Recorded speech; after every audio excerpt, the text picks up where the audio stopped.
محضرة القهوة التركية من السيف إليك. مواصفات الجهاز: بهيكل مصنوع من البلاستيك وبسعة 250 مل وبقوة 480 واط.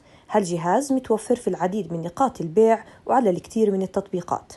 بتراوح سعره ما بين 89 أو 94 بالعروض أو 279 بدون عروض. استخدامه سهل، بنعبي الكوب 250 مل ماء وبنحط 3 معالق قهوة وبنضغط على الزر. خلال مدة التشغيل بيكون الزر بلون أبيض. بعد 3 دقائق ونصف بتغلي القهوة وبتكون جاهزة.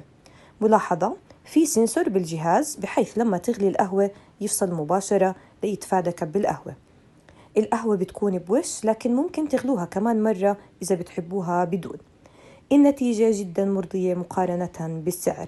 السلبية الوحيدة بالنسبة إلي إنه بيعمل فقط 2-3 فناجين. إن شاء الله تكونوا استفدتوا. شاركونا تجاربكم بأجهزة صنع القهوة التركية من براندات تانية. شكرا لكم.